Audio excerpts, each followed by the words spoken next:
the way your lawsuit is designed,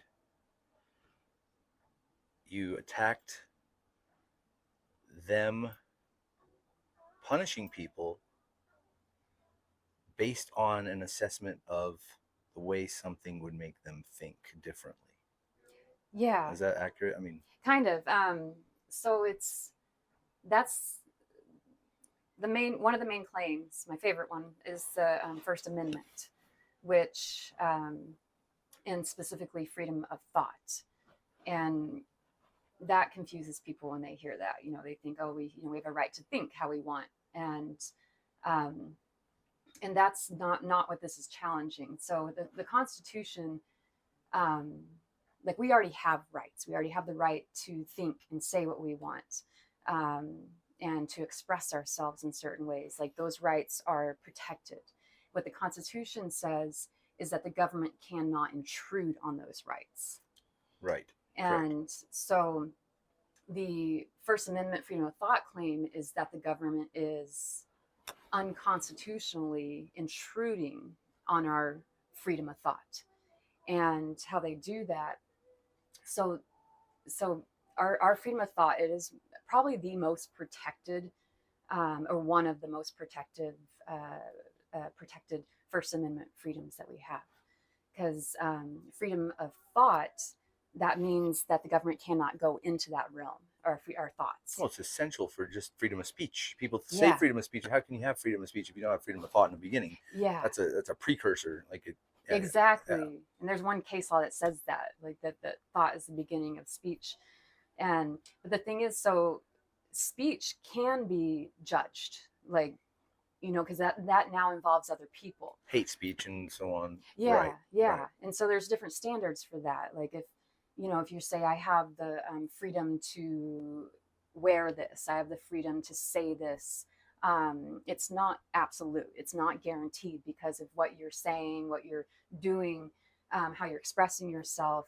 That involves, because that's outward. That now can involve other people and can cause harm to other people, like words that incite violence, or right. incite riots. That's essentially or that disturb the peace of other people. So that right is not as absolute.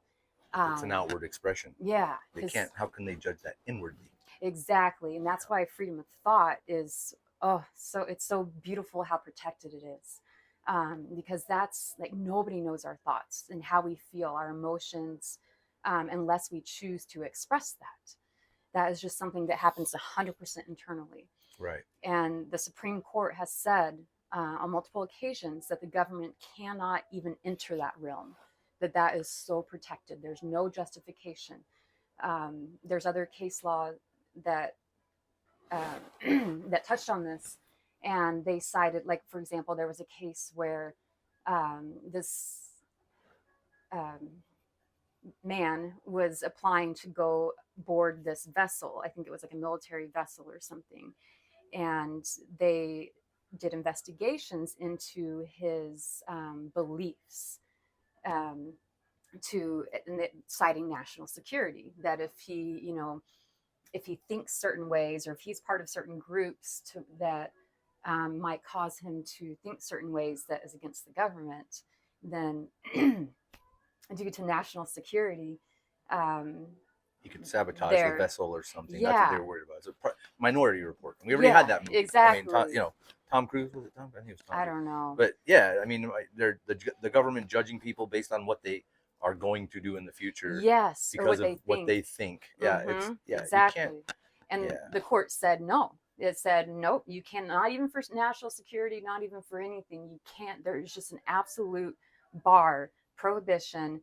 There's nothing that can allow the government to look at our thoughts, um, and emotions and beliefs, anything like that, because that is something that is purely internal. And that's not something that anybody can ever even know. I mean, they were just, so if the government were to go into our thoughts, or when they do, they're speculating. Like, what might right. those thoughts lead to?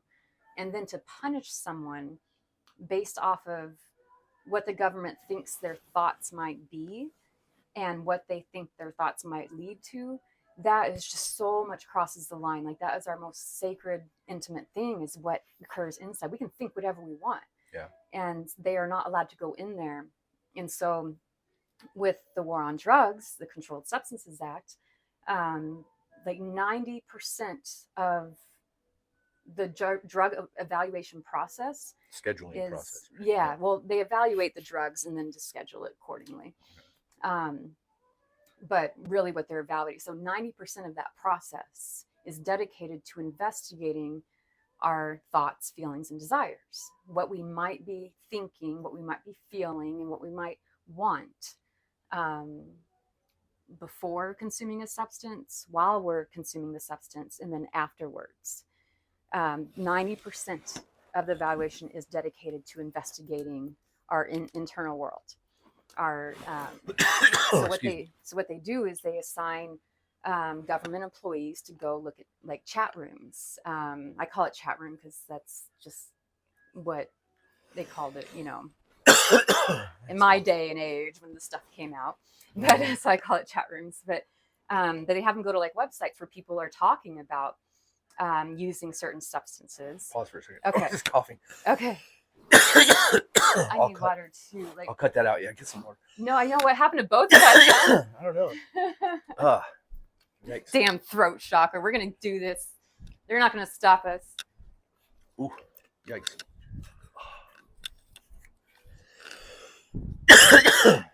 Go away. All right. Like water's gonna help, but you gotta try. Okay. Sorry. Okay. Ugh. No, that was good. So. Okay. So what they do is they use what people are thinking, what they think they're going to feel, perceive, experience internally. Yes. To decide whether this substance or that substance is bad. Exactly, whether it's going to be legal or not. Yeah. So they look at. I mean, it's atrocious what they looked at. If the public knew, like, they would not be standing for this. I mean, because it doesn't. The thing is, most people are convinced. They've kind of, all of us have at some point been, have bought into the propaganda, and so it's hard for us to actually stop and look and see what the government is doing. To actually go in and investigate what we might be thinking, what we might be feeling. So they go to these, the internet things where people are sharing stories about using certain substances, and they will go in and they look at it and they say, okay, this person or these people are using it because they want to feel this, or they're using it, because they want to experience this. We don't want that. So they put that in the documents.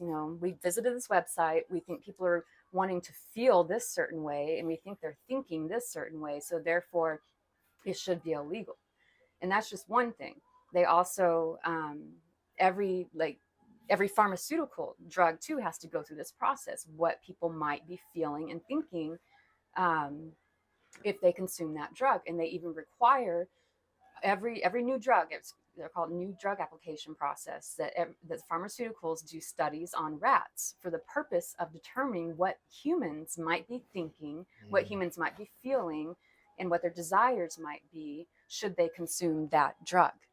And so and there's so many statements and evaluations that, if people could stop and just look at this, would be completely appalled. So like there's 2 international treaties that are in charge of, not in charge, but they're the source of a lot of the scheduling of the drugs. So it's the World Health Organization. And those kind of came along with the Controlled Substances Act, didn't they? I did some research on this a couple of years ago, and I knew about those treaties and how it was like, oh, well, they just kind of lined up with the Controlled Substances Act and just went, this is what we're going to do. Yeah. And now we have to go along with that too. Yes. Even though, but we started it, kind of. I mean. Well, yeah. I mean, who knows? Who knows what started it? It's the central, world, government situation. But a lot of the drugs that are scheduled under the Controlled Substances Act are a result of scheduling by the World Health Organization through those treaties. And they go through the same process. And so the World Health Organization, except for they don't hide it as much. There's documents of them doing drug evaluations, again, looking at the same thing, how a drug might make us feel or think. And they were looking at things like, Euphoria. well, Isn't that like a big one? Like, that's for the pharmaceutical companies. But so yeah, let's go back to that like in a second. okay. But so the World Health Organization, in their documents, when they initially, from 1965, when they initially did their scheduling of like psychedelics, they were looking at, like they admitted, they said, these do not cause physical dependency, and doesn't even appear to cause psychological dependency. People will just do them, and they'll be fine, if they don't have them anymore, and there's no withdrawals, anything like that. But they even wrote this: it's used by nonconformists, used by people who have artistic and intellectual pursuits. What? It is used by people for the purpose of expanding their consciousness. Oh no. And to gain insight. These are all quotes too. To gain insight into their personal issues, I think it said. So these all people think for themselves. People used by nonconformists. Can't have that. Yeah. And then the result of that document, of that valuation, is that these psychedelics, whatever, are Schedule 1, cannot be used. And they require every country that signed into this treaty must also schedule those. So, I mean, it only takes a little bit to kind of think for yourself and to be like, okay, that's not cool. But yeah, so everything, I mean, I could touch on so many different things, but every element, like 90 to 95% of the scheduling decisions are based off of investigations into our thoughts, what they think our thoughts are, and presumptions of our thoughts, our feelings, and our desires. And then the result of whether it's legal or illegal is based off of that. I mean, that they don't want those certain thoughts, right? Beliefs. And, sorry about the cough. That's okay. It'll be fine. But of course, I mean, that's just one element of it, because, okay. So yeah, we can talk about the euphoria thing. Euphoria bad. Yes. So, okay. So every pharmaceutical, well, it's not bad. It's just, if it causes euphoria, then the FDA needs to get their cut of the money. They'll approve it. And that's the thing. So if they find that certain drugs might cause, these are so many elements, like, so addiction. So, a lot of people think that it's based, that the drug scheduling is based off of addiction, like what drugs are more addictive than others. Schedule 1 is supposed to be high likelihood of abuse, addictive properties, and no medical value, right? Well, it's supposed to be. It's supposed to be. But the thing is, yeah, exactly. But the thing is, too, people don't understand what the word abuse means. And that's why that gets thrown around, like, oh no, we don't want drug abuse. We don't want, like, that's bad. How is it defined? Is it defined in the DSM-5 or is it defined somewhere else? No, not the DSM-5. It's defined. It's in this drug scheduling. It's all in this paperwork. It's defined by Health and Human Services. So, okay, so every time a drug gets up on the, on the stage for evaluation, and so how that happens is, like, if a new drug comes out, or they become aware of a drug that's on the streets, whatever, that might that affects the central nervous system, so that could affect our thoughts and our feelings. If they become aware of a drug like that, or there's a pharmaceutical that's wanting to produce something, a CNS drug, central nervous system drug, then it has to go through this process. Okay. And so what happens is, the DEA gets pinged, and they're like, okay, and they say, okay, HHS, Health and Human Services, go do an evaluation on this drug. And then HHS says, okay, FDA, you go do it, actually. And so they keep handing it off. And so it's the FDA that is in charge of essentially deciding how, what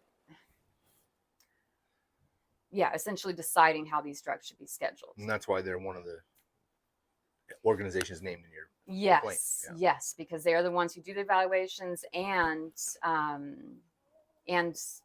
they're also extremely corrupt. They are 75% funded by the pharmaceutical companies. And so anytime these drugs come to them for approval, if it's made by a pharmaceutical company, they're going to approve it because they get a shitload of money from it. It doesn't matter whether it's addictive. It doesn't matter whether it's toxic, whether it's harmful. If it can be made by the pharmaceutical company, then they're going to put it out there and they're going to make it legal. How did oxys and hydros and all those kind of, Vicodin stuff, how did that get through, with the opioid crisis we had? It got through because they scheduled it a certain way. Yeah, because they don't look at harm. They don't look at harm. As long as Didn't they falsify? Didn't the pharmaceutical companies falsify their records? Or well, they're not required. See, I hold the government way more accountable than the pharmaceutical companies. The FDA is responsible for most of this. Yeah. Because they essentially took their position as, like, hey, people respect us. We're the government. So, hey, pharmaceutical companies, we can make a lot of money together. So all you have to do is kind of just fill out this paperwork, go through the process, just write down these things. And if it's, if it's a drug, of course, not like blood pressure medicine, but if it's a drug that affects your central nervous system, your brain activity, your thoughts and feelings, then, FDA is like, okay, well, we have the ability to make sure your drugs are legal and will be distributed to the entire population, and we're going to make so much money together. And guess what? We'll give you a private security force that anybody who's using drugs that are not yours, we'll put them in prison. We'll call them the DEA. And so that's what they do. That's exactly what they do. It's an entire orchestration, and so they just keep, as long as the pharmaceutical companies keep paying the money and keep following the steps that the FDA wants them to do, they will keep putting their drugs out there, and they will keep arresting people who aren't using their drugs, who are not going through the drug dealers, the doctors, and the whatever. And they package it up as if they're helping society. And then amazing. I mean, it's amazing when you look at the whole machine and realize, like, they have been just feeding us bullshit for 55 years. Big time. And it's like it was a win-win for both, because not only does the government get money, but the government now gets slaves, because most of the controlled substances that are legal, like a lot of them are like the benzodiazepines. Talk to anybody and they will tell you, if they've been on them, there's so many studies on this, that they numb your emotions. Yeah. They numb your mind, they numb your emotions, turn you into a zombie. I've heard that statement. I've been around a lot of people who have been on benzos, and that's what I've always heard. Yeah, they don't work. They don't work to what they say they do. They turn you into a zombie. Here's the truth about that. I mean, there's a lot of mental health issues in society right now. A lot. There always have been, but there's a lot now that are kind of more recognized and understood better than they ever have been. And part of it is, we have trauma, we have pain in life. Everyone does. Yeah. And to some people, maybe that trauma is, I broke a nail. That could be like the worst thing that's ever happened to you. Mm-hmm. And no matter what the worst thing that ever happened to you is, that's still the worst thing that ever happened to you. And you still feel that pain as if, someone else might be, they saw their child get killed right in front of them. Yeah. And that was the worst thing that ever happened to them. And it can feel almost the same to them as it does to that person who broke a nail. They could have the same kind of emotional response, because it is the worst thing that ever happened to them. Yeah. And there's a strong desire to get away from that pain for everyone. So a lot of drug abuse, as they call it, is escapism, trying to get away from the pain they're feeling. And here comes the government with a pill that says, oh, well, take this and then your depression will go away. Your anxiety will go away. And they're kind of right, because it does on a short-term basis. They are effective for like the first 3 months. Yeah. After that, in studies that I've seen anyways, there's no difference between that after that 3 months, there's no difference between if they took the drug or if they took the placebo. It's the same Yeah. end result after 3 months. But if you're on the drug, now you are addicted to that Yeah. drug, and you could actually die if you stop taking it. Exactly. So the government has you then. They, the drug companies, you're under their thumb. You have to pay them money. They have, whether that's through the insurance company or not, you're on the hook. Yeah. And so a lot of people, if they can't afford that drug, they go find it somewhere else. Yeah. Because the drugs are still available. Mm-hmm. So Yeah. and it's not a good thing to mask your emotions that way. No. It's not a good thing for you. You don't heal. The people don't heal, and that's why they stay in these depressed states and have a shitty life for a long time, because they don't actually allow themselves to go through it. Yeah. And come out on the other side. They just put a Band-Aid on it. Yeah. And ignore it or try to ignore it, but it's still there and it's still going to eat away at you. Mm-hmm. So. It's because us as community do not allow them to release it. Right. We see somebody experiencing a normal human emotional thing. It's like, oh, go get on medication, or oh, we're going to hand you off to a facility or to a doctor or whatever. And it's just has made it where we don't process out loud. We don't express things. And that a lot of that is planned. It may not have been the intention at the beginning, but they sure saw the benefits of it. Oh yeah. I don't necessarily believe in the whole, this evil cabal and, nefarious people trying to, take over society covertly. I think it's people with their heart in the right place. Yeah. But I think there's also some level of, we have to control these people or the situation's going to go bad. And, so they're making the call for everyone. Yeah. And so there's definitely that aspect of it. And over time, with that much power, Mm-hmm. with any amount of power, comes corruption. Absolutely. And that's where what we're at. Evolved into. That's where we're at now. I mean, honestly, the DEA, they have funding up the wazoo. Yeah. To fight a war that's unwinnable. Well, that they created. And not only unwinnable, but like, it's not, you're fighting your own people. Yeah. And you're fighting them to take away their freedom, which is the whole thing we were fighting for as a country in the first place. Yeah. It's a created war. There's like, okay, let's create this army, this, and that includes all law enforcement, and we're going to create this group of criminals. Now you two go, and have at it. And now we have this war, because this hurts law enforcement. They're out there putting their lives on the line. And it's so much violence. Yeah. It's so much violence. I mean, if you just look at the case history of Prohibition, when they tried to make alcohol illegal, it's a drug. It's just a drug. Yeah. Everything's a drug. Everything we take is a drug. Sugar's a drug. Yeah. Everything's a drug. Yeah. So the word drug needs to go away with the nonsense and the stigma. But alcohol, they made it illegal. Prohibition happened.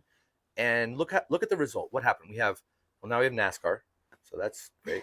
But also we have, the organized crime that took over bootlegging and making sure people had their supply of alcohol, because you're never going to go away. The demand's not going to go away. Yeah.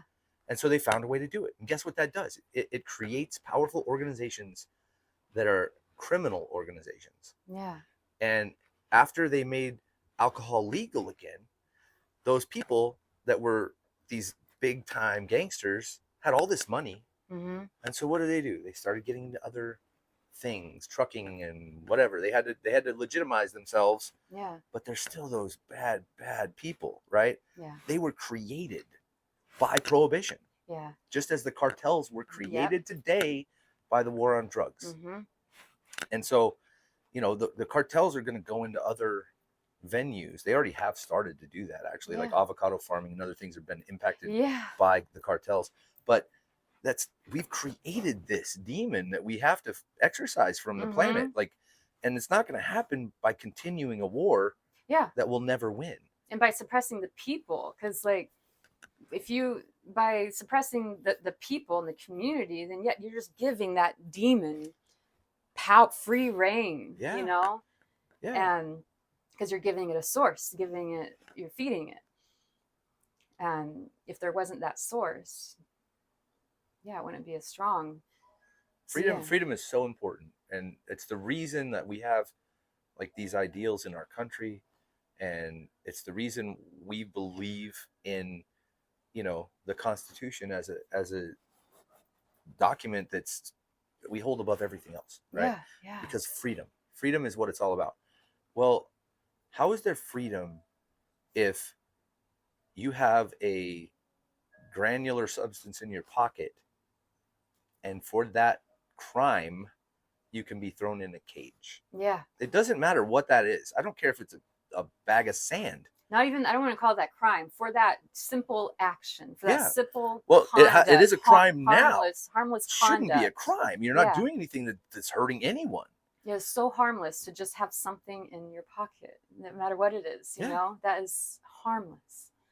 We have laws to protect society from being harmed. Mm-hmm. I can't hurt you. You Yeah. can't hurt me. I can't steal your stuff. I can't, you know, any of these things we're going to get punished. If I driving, I mean, driving thing, people think it's a right. It's not. It's a privilege because we have a vehicle that is capable of causing tremendous damage, Mm-hmm. that we need to be in control when we're in that space. So yeah, you have to have a license. You have to prove that you're capable of doing it in a safe manner, and you can't be on any kind of substance Yeah. when you're doing it. Yeah. That's just a given. I mean, because it has to be safe for everyone. Yeah. Now, that has nothing to do with if you want to get high in your backyard.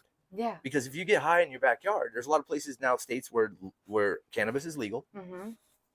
and there shouldn't be anything wrong with that. If you go in your backyard, get high, who are you harming? In what way are you harming anyone? You know, it's the same with any kind of drug. Yeah. There's no argument. Mm-hmm. You know, the fact that cannabis is still a Schedule 1 substance federally Yeah. is bonkers, because part of that scheduling says no medical value. That's a criteria. No Yeah. medical value, but there's proven studies across the board now that there is medical value. Well, here's the thing. It shouldn't matter whether it has medical value. Well, I know. Well, no, that's important. I'm with you. This is important because that's because you know, people might kind of go to that, you know, and that's what the government goes to. Oh, it doesn't have medical value. The point is, it doesn't matter. You don't get to decide what, you know, what you think has value for our internal. Oh, I'm with you 100%. Bodies. I'm with you 100%. I'm just pointing out that their whole system isn't even held up to its own standards right now. No, it's not. Oh, not at all. And the fact that we call ourselves a free society, yeah, a free country, well, are we? Yeah. Yeah. Are we? If you're going to do that and allow someone to tell you, look, we don't want you to experience this life that you get, Mm-hmm. this one chance you get to go around. We don't want you to experience it the way you want to. We're going to tell you how to do it. And if you disagree, too bad. We'll throw you in a cage. Yeah. That's not freedom. No. And that's like what you were saying. I mean, that's the difference is when it involves other people. That is the only time the government gets to step in. Yes. If it just involves you and the conduct of consuming a substance, just that alone. I mean, that's not even what's illegal. It's actually just holding the substance, just having it in your cabinet, whatever. That's illegal. But it is illegal because of what it might do to you if you consume that substance that is in your possession. So what might happen to you internally when you consume that? And that is why that's the difference between illegal and legal. It's all based on what will it do to you internally. Yeah. And so millions of people have been thrown in prison and have been labeled a criminal, all because of what they might experience internally. And a lot of people, you know, they do go to that, like, oh, we don't want people driving under the influence. We don't want people, you know, like, because they see, like, they think in their, you know, mind's eye, like they see like an addict or whatever. They think crime, they think, you know, robbery, they think violence, they think all these things. And so that's why they're like, okay, that's maybe criminalization of drugs is good, but it needs to be separated, because the only thing that's criminalized is simply possessing a drug. All those other things are already criminalized. You know, assault, robbery, all that. Those crimes are completely separate from the war on drugs. The war on drugs is simply, let's criminalize possessing the harmless act of possessing a substance because of what it might do to you internally. And the government is also prohibited from criminalizing harmless acts because it might lead to other crimes. Right. The courts have said that, because you can justify anything. Like this one case that is just the most amazing case for my lawsuit, Stanley v. Georgia.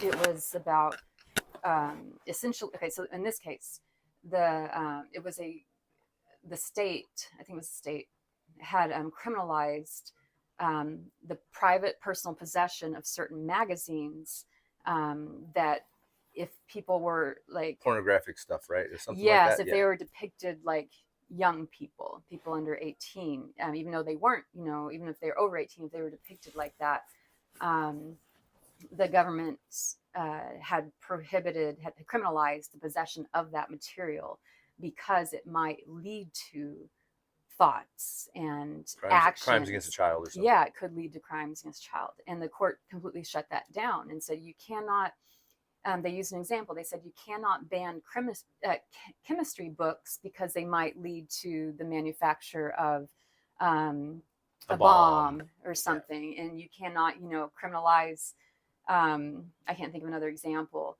I mean, anything. I mean, you cannot criminalize, cotton because it could lead to the manufacture of a rope to hurt someone, to tie someone up. I don't know. That's too much of that's too much power to give to the government to decide what our thoughts and what we consume mentally, emotionally, yet. Yes. It's crazy. It's crazy. I mean, it's obvious. You can't. I am so tired of living in a place where people are so immature that they can't just go, what the fuck are we doing? Can we just stop? Yeah. Like, let's just do it the right way. How about that? Yeah. It drives me bananas all the time. Like I constantly find myself in situations like where you're in a situation where you got to go through this whole process. You got to fill out this, and then you got to fill out this one. And it's like, what are we doing here? Yeah. Like, we all on the same page? Cause I don't get it. You know what I mean? Like, come on. Yeah. Are we all adults? Like, we're all adult human beings, been here a while, right? We get it. We get how to walk through life. It's crazy, but you have to go through this process. Unfortunately for us, Jennifer, you are doing it for everyone because it's not going to change, because the power is there, and power doesn't want to be taken away from anyone. No, it doesn't. And that's why like the legislative process wouldn't really work to rewrite. Because I mean, to take away a law that has so much momentum, and is so it affects prevalent. A lot of people. It affects a lot of people, and I get it. And my fear with it is, I've tried to wrap my head around this for years. I've been trying to figure out how can we change it in a way that doesn't just destroy like so many industries and lives, right? Because that's really that's what the government's going to do, is try to protect itself and its employees, like the DEA agents that are out there working, and this whole industry is built on this particular Controlled Substances Act. It's built around it, right? Yeah. So what do we do? How do we fix that? How do we get it to where that's not gonna just desolate a bunch of people, right? And I put a lot of thought into it. Yeah. Because if we don't have an answer to that, they're not going to even look in our direction. I think your case is not. It's undeniable. It's undeniable that these freedoms cannot be, tread upon. They can't. Yeah. But they're doing it anyways. Mm-hmm. And so we got to fix it in a way that the government can feel like it's still valid. I don't know. I know you hate it. No, I'm like, tear it all down. I know you are. Because I can't. I know. Like, here's the thing. Violence, right? You brought up like how people see a drug addict and they think, oh, they're a criminal. They're this, that. Like, there's a big stigma there. And yeah. But let's take a little bit deeper look. What's contributing to that stigma? Is it the actual substance, or is it the environment that person has to be in to acquire that substance, right? Is it right now the manufacture of these illegal, illicit substances is underground. It's all underground. Mm-hmm. You're not going to go get, maybe you can probably get fentanyl from a pharmaceutical company, but like drugs like the heroin and the big, you know, Meth meth, and yeah. methamphetamine. These substances are made in people's fucking bathtubs. It's there's no regulation. You don't Mhm. really know what's in them, right? And those people are breaking the law by making it. So they gotta be on guard all the time. So there's you're gonna have guns. You're gonna have people on edge, you know, and people that are addicted to these substances have to go into those kind of situations. Mhm. And our law enforcement has to go into those situations trying to take those people down. It Mhm. creates so Yeah. much violence around it. That's why we look at that drug addict and think that way. Right now, that is the way it is. Mhm. But if they were to overturn this thing and make substances legal, I won't even say drugs. Let's just make substances legal, like Yeah. chemicals legal. Like then, then in that environment, we can manufacture these drugs in a way that we know what's in them. Yeah. People can go buy them without having to worry about getting arrested Yeah. or protecting themselves with a gun. Uh, they will know exactly what they're buying. Mhm. We will also educate our population Exactly. about what these things actually Exactly. do. Not like this bullshit. Like if you do, you know, oh, if you take MDMA, it puts holes in your brain, you know, which was all a Yeah. lie, and it did, you know, but that Mhm. was in the news. It was a big story for a while, and people believed it. People thought, Yeah. oh my gosh, it's gonna put holes in my brain. I don't want that, you know. Yeah. But they used MDMA for years back in the 50s. That, you know, in psychology, it was huge. It was Yeah. like this huge breakthrough. They were helping so many people. Then it got, you know, into the party scene where it was being made by, you know, less than ideal chemists, and who knows what was actually in them. Mhm. So the violence, a lot of the violence goes away. Yeah, exactly. It's I mean everything you're saying is like essentially bringing the community back into all of this because by pitting it where it's just FDA, DEA, drug, cartels, like all of them and drug dealers and pitting everything underground or pitting it through that corrupt system, it's either you go to the doctor and get that prescription drug, which all the harm related to that prescription drug is hidden, brushed under the table because they have their own agenda. They're no different than like the underground cartels. It's the same thing. They just have the same agenda. And so, but it's like, yeah, bringing the community back into it. Cause I mean, obviously, we have to go to the source of it. Like, why is that person that is experiencing whatever psychological experience that causes them to choose drugs as a way to just survive whatever they're experiencing Mm-hmm. is because we don't accept people who are experiencing anything other than just neutral or even I don't know, neutral Normal. or yeah, conforming, yeah, normal. Anything that's somewhat abnormal we have been programmed to push away, and so we have no place to even talk about everything, and so then that's why the drugs then become our best friend, It's you another know. fracture of society. It really Yeah. is. I mean, you know, our society is broken in a lot of ways.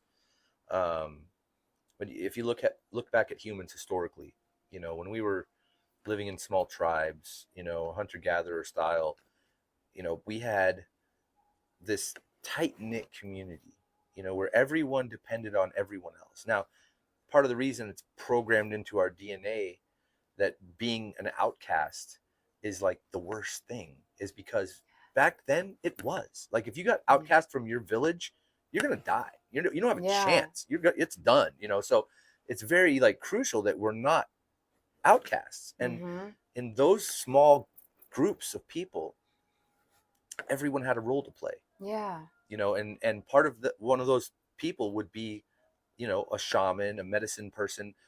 They would typically be the people nowadays, I think, that we see, you know, as mentally off. Mm-hmm. I think that's, you know, not the correct way to look at them. I think they're gifted in No. certain ways that Yeah. others aren't. So they have other abilities that could help people, but Mm-hmm. now they're shunned. Yeah. Now those people are outcast Mm-hmm. because they have these different They're just abilities different. Yeah. and they don't have a place, Yeah. and that makes it even worse. Back then, Yeah. you'd go to the witch doctor, right, Mm-hmm. and say, "Look, I'm having this problem, and the witch doctor would make up a concoction of jungle remedy, and you'd feel better. Yeah. Right. And it's over years of learning, and probably learning from the previous witch doctor, and who knows, but they developed all of these techniques, medicine. Yeah. They developed it, and those people were usually the ones that had a different sight. They hear voices, they see visions. They're connected in a different way than the rest of the people, so they got this elevated status. Yeah. Now that status is way down. Yeah, it's pushed down. They don't even want to see those people anymore, and that's a big problem, because what are we doing? We're outcasting part of our society. Yeah. And that's the worst thing to do to people. Absolutely. And so mentally ill people just get worse and worse and worse. Yeah. Instead of better, and feeling like they're a part of something, feeling like they're actually contributing, and they can contribute. They lose it all. They lose everything. And so it's hidden. People hide it. They're ashamed of it. Exactly. Yeah. Because it's labeled as a problem. And it's the same with drug use. People who use drugs are ashamed of it because of what society says it is. But the problem is, a lot of these drugs, when people take them, they realize, oh, it's not what they said it was. Yeah. It does actually something positive, but everyone talks about it like it's the worst thing on the planet. Yeah. So I have to hide it, and now it's that internal shame. Like you said, it's not labeling something as a problem. That's the source of so much. I mean, that just transforms that perspective among all of society. Just spreads. So those gifts of, oh, I'm experiencing this, like a lot of times it wouldn't be perceived as a problem. So like something, if I'm feeling physically ill, yes, go to the witch doctor, go to the, whatever. But if I have something, I'm experiencing mentally, it's like, okay, like you're okay. So you're going through this experience. We can all learn from that, like you're going through grief. Whew, you just lost your loved one. You are tapped in right now to a realm that has a lot of information. So, honor you. And the second those things are labeled as problems with something that's so visceral, it's real. Yeah, so real. And now it's a problem. That's, like what that does to the human soul and psyche and everything is, that's what led to all of this. It's like, oh, it's a problem. Okay, now I can't share it. Now I have to suppress it. And that's who you are. That's like what you're experiencing. That's your human existence. And to hide that from people, and then now it's not accepted. And so I like how you were saying, like that before, like the community being an outcast was very rare. It's the exception. And so for all these people to be outcasts right now really does go against the DNA, goes against all of that, because it used to be like we're all community. And so like the second you feel like you're an outcast, I mean, that's just, it's like, what do we do with that as humans, And we see what happens. It's despair. You see it in the homeless people that are, addicted to a substance or not, or they have mental health issues. Yeah. They live in despair. Yeah. It is so sad. And, nobody's helping them. We don't live, our society no longer cares about community. No. They hand them off. Anytime we see pretend someone, and we have these little hand them off. fake communities. You know what I mean? That you'll go to this place on Wednesdays and hang out with a community. Yeah. But like, where's the real community in life? Like when I go to the grocery store, the clerk, I don't know the clerk. Yeah. I should know the clerk. Yeah. They're there every time. I should know that person. My neighbors, I mean, I have a relationship with my neighbors, but a lot of people don't. A lot of people don't even know their neighbors at all. Yeah. I've got neighbors on one side of me that they don't want to interact. I've tried. Yeah. I've tried. I'm just like, hey, I'm friendly. I try to, give them the opportunity to talk. They don't want to talk, but I think that's ingrained in a lot of people. They don't want to interact. They want just to go in their little hole, shut the door, and block out the world. And it's like, okay, but there is a better way, Yeah. And it takes us together, all together, slowly being, it's okay, because we're all scared. We're all like, we're scared of being that outcast too. Yeah. So we hide ourselves and don't talk to people. And it's not necessarily that you know, oh, they're outcast, all these other people are outcasts. It's like we don't want to be that. So I mean, I have so much faith in humanity. I mean, I see it, it's already changing, it's definitely changing, and we will, I mean, that's inevitable, everything happens in cycles, we will get back to that. And to me, if it takes a big just tear down the wall, I have faith in humans in the community to build that how it should be, you know. And yeah. I think Portland had recently decriminalized some drugs, or not. I don't know if it was all drugs, but some, and they had a bad time, right? They went through a difficult process there. Well, I mean, there was a lot of negative side effects. Let's just put it that way. There was a lot of negative side effects that they had to deal with, but that's because you can't just do something in one little tiny pocket has such implication, because what's going to happen is the people who are like gung-ho, like, oh, I'm going to take advantage, those people are going to flock to that. Mm-hmm. Whereas if it was the entire country, well, now that difficult situation is mitigated by vast distances of people between themselves. Whereas otherwise you're all in one little tiny spot. Yeah. And plus they did it completely wrong, in my opinion, because you can't just say like, okay, anything goes here in this little spot. You can't do that, because you didn't start off with education and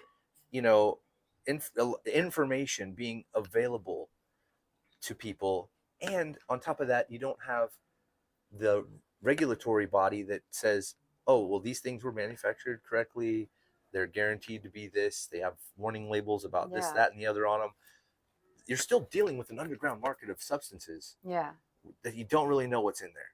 And so to just say, oh, doors are open, let's go, it's not going to work. You're going to have a horrible situation, because people, I'm not going to say people are dumb. I'm going to say people are ignorant. Yes. They're ignorant by design. They did the war on drugs was just abstinence, DARE program, just say no, blah, blah, blah. No real information. No teaching kids in school, this is what cocaine looks like. This is what cocaine does to you. Mm-hmm. If you took like this much cocaine, you'll die. Nobody ever says any of those words. Nobody ever says, like, if you take this much cocaine, you're going to feel good, you're going to talk a lot, you're going to be a freaking idiot, whatever, right? All the actual things that go along with people, why they do drugs and make them feel good or make them feel high or whatever it is.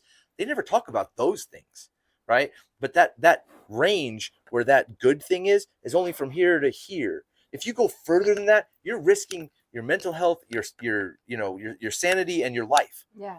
They don't educate people that way, which is the way people should be educated, with honesty, Well, and if that doesn't exist, you can't open those gates. Yeah. Because you've shut them. You've shut them for so long. Yeah. And you've propagandized it all. Yeah, done the opposite. And built these things up to be these monsters, and then told them lies about them. We have to put the truth out, and then say, look, we're going to let you have a month or two to digest all of this information. We're going to, disseminate it to all the schools, and we're going to make sure people understand these things. And then we're going to say, boom, everything's legal. You do what you want with that, because it's your right as an American citizen to be free. Yeah. But we're going to say these things, if you get them from these places, you're going to know what they are. Well, there's so much more. Yeah. I mean, yeah, I agree with that. But going back to like the DARE programs and all that, I do see a sinister side to all that. Oh, there is. And when people say like, oh, don't do drugs, like DARE was, I can't remember what it stands for. Anyways, essentially it's don't do drugs. Yeah. Everyone thinks illegal drugs. And the thing is, there's no education on legal drugs either. Right. That's true too. And that's part of it. It's not just they gatekeep it. They gatekeep it so much. Even when you get a prescription, like, you can't just look it up. Now Well, you can kind of with ChatGPT. You can but kind you of look it still up. don't know, But and that's the thing. It's to me, it is just as important, like if not more important. Like the whole point of the lawsuit and everything is not just let's decriminalize so people don't go to prison for this. It's we need to create transparency about these legal drugs that are made out to be fine. Like so many people, like that was a lot of the main point of the lawsuit. That's why I have it on the headline of the website, is to create transparency of the pharmaceutical drugs, because so many people have misinformation that, and we think it's normal to just go to the doctor. We're feeling certain ways to just go to the doctor. There's so much trust that through that propaganda, like there's two sides to it. There's been so much implicit, subliminal trust put into doctors, put into anything that's FDA approved, and put into the government, and put into pharmaceuticals, that is now how our medical system is. It's like anytime we're feeling anything, our first thought as a society is to go to the doctor and get a pill. And that's so normal that people don't even really think otherwise. It's just so normal. And but those drugs are so dangerous, so toxic, and that is a big part of this. People can do whatever they want. If they want to choose to go take a pharmaceutical drug as treatment for something, or I don't even really call it treatment, but as a solution for whatever it is they're feeling, I am fine with that. People can, like I'm not anti-pharmaceuticals. I don't touch that shit, but people can, I mean, that's fine. I'm not going to, the whole point is I'm not going to tell anybody what to do, and I don't think anybody should tell anybody what to do. That is one option, but it has been so, the government, whoever, the pharmaceutical companies has just painted non-government approved products as so evil.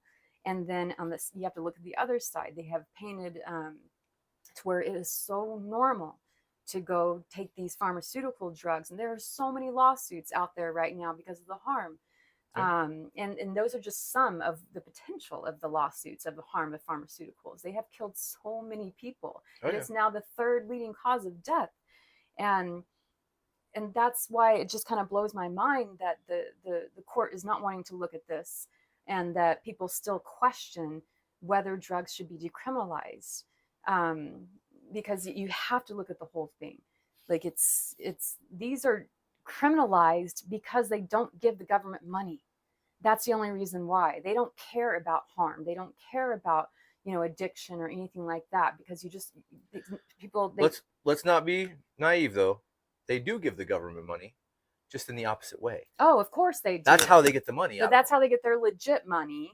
Well, it's not legit. They fight them to get money. Yeah, they're get money either way, but that one's a sure thing because they have it where it goes through our system. It's approved, through the FDA.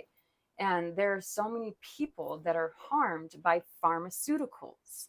And that is just as important with this lawsuit as the illegal government investigations into our thoughts. It's so much harm has occurred. So I really want to highlight that, and I would like that to be in the forefront of people's minds, is to look at the legal pharmaceuticals, look at the legal controlled substances and what they do, and how much information is hidden. And I would still say it comes back to education and honesty. So, if the pharmaceutical companies were honest about what their substances do, a lot of people wouldn't be taking. Well, it's the FDA that allows this. Well, yeah, but all of the above. I'm holding the FDA and the government more accountable. Well, they're the gatekeepers. The FDA is the regulatory community, so they are definitely responsible. Mm-hmm. They're the ones on watch, so they're responsible. You don't tell everybody, like, this could cause this in a high percentage of people. Yeah. You don't tell them. Yeah. You just give it out there. I mean, Ambien. Ambien's a crazy drug. Like, it's up there with any of the Schedule 1 substances in my book, because people do crazy shit on Ambien, but they give that to anybody. Mm-hmm. Oh, having trouble sleeping? Oh, here you go. Here's a prescription. Go get yourself some Ambien. You'll be fine. Mm-hmm. Sleepwalking, doing all kinds of crazy stuff, not even waking up the next day and not knowing what happened and how you did all this stuff in your house. Like, it happens all the time. Yeah. And it's just swept under the rug. It is. You know what I mean? And there's a lot of them out there like that. A lot of different, substances that are legal, very dangerous stuff. Well, and worse than that, they lead to other things. There's been 400,000 deaths linked to Ambien. And so that's it, like psychedelics, things like that. Those aren't going to lead to cancer, to all these other diseases. But if so right now that, like the pharmaceutical drugs are the third, I think, third leading cause of death. And if you the thing is, you have to look at that number's probably skewed too. Because how many people were on a prescription drug and then couldn't get their prescription anymore and started using the illegal substance, and they are dead because of the illegal drugs. They're not even counted in that number. Well, but they were started off with the pharmaceutical. Actually, and you're right, because they're actually it's the number one killer. Okay, so heart disease, I think, is number one. You know what leads to heart disease? Cigarettes? Prescription drugs. These legal pharmaceuticals is what leads to all these causes of death. Millions and millions and millions of deaths can be linked to legal pharmaceuticals, but they just brush that under the rug, because it's attenuated. It's it's also crazy. A couple years ago, I went to the doctor to just get a regular checkup, whatever, and they said that my blood pressure was elevated. Okay. He's like, well, I'm going to put you on a statin. I'm like, the fuck you are, dude. What are you talking about? Like, not at any point did that doctor say, well, you should start exercising more. You should start eating better. You should start doing these things to be more healthy. Never was that even a suggestion by my doctor. He's trying to give me a pill to fix something that I can fix in a couple months. And I did. Yeah. In a couple months, my blood pressure was just fine. But like, hey, kick me in the ass. Say, hey, do better. Okay, I will. They didn't do that. No. I had to do that myself. And if I was just some schmo that didn't think about the consequences, I would be on a statin to this day. This pill fixes everything. Yeah. It doesn't. It makes it worse. Yeah, exactly. And that's the thing, because the doctors, they are trained. So pharmaceutical companies are a big presence in medical schools. Oh, yeah. They are the drafters of so many. You read like studies of I can't think of the main websites that put like medical studies or the word. Most of them are it's like NHIB, whatever. Yeah. I know. I've been on those. I can't remember either. Yeah. I know what you're talking about. And they'll put like, it's authored by a psychiatrist. It's authored by this person. That's bullshit. It is actually, most of them are actually authored by the pharmaceutical company. If you really follow the whole line, though, you can find it. Yeah. They're authored by pharmaceutical companies, and they just find someone to put their name on it. And they are in medical schools. They are in, and it's this entire system all built to promote these deadly pharmaceuticals. So doctors they have to, in order to get paid, they have their little checklist. And so if someone comes in with symptoms like that, oftentimes in order to even get reimbursed by the insurance company, they have to offer you a pharmaceutical treatment. Absolutely. And they won't get paid if they don't.